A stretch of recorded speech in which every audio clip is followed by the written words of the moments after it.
দর্শক, আরও খবর জানবো। রাজধানীর হাজারীবাগ থেকে যুক্ত হচ্ছেন সহকর্মী ইমতিয়াজ মাহমুদ। ইমতিয়াজ, আগুন তো নিভেছে, এখন কি অবস্থা দেখছেন এবং ক্ষয়ক্ষতির পরিমাণ নিশ্চয়ই ভেসে উঠছে, মালিকপক্ষ কিংবা ব্যবসায়ীরা কি বলছেন?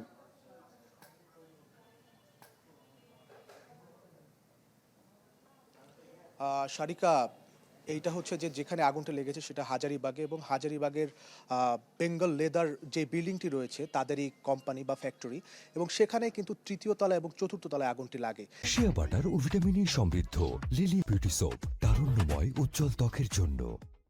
এবং এখানে আমরা মালিকপক্ষ এবং কর্মকর্তাদের যারা রয়েছে, যারা রয়েছে তাদের সাথে আমরা কথা বলেছি, এবং ক্ষয়ক্ষতির পরিমাণটা বেশ কয়েক কোটি টাকা, বলা যায় যে 1 থেকে 1.5 কোটি টাকার ক্ষয়ক্ষতি হয়েছে।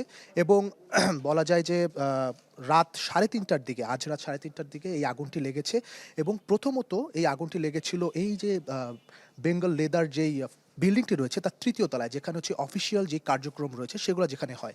এবং ফায়ার সার্ভিসের সদস্যরা বা ঊর্ধ্বতন কর্মকর্তারা আমাদের জানান যে একটি শর্ট সার্কিটের মাধ্যমে সেখানে আগুনটি লাগে, এবং প্রথমত তারা সেই আগুনটি নেভানোর চেষ্টা করে, এবং একটি ইউনিট এসে সেই আগুনটি নেভানোর চেষ্টা করে। পরবর্তীতে তারা যখন আগুনটি নিভিয়ে চলে যাওয়ার পথে থাকে, এবং তখন তারা দেখতে পায় যে সেই আগুনটি ছড়িয়ে 4 তলায় চলে আসে, এবং সেই 4 তলায় মূলত হচ্ছে যে যত লেদার রয়েছে সেই লেদারের গুদাম, এখানে প্রচুর পরিমাণে লেদার রয়েছে, সেই লেদারের গুদাম।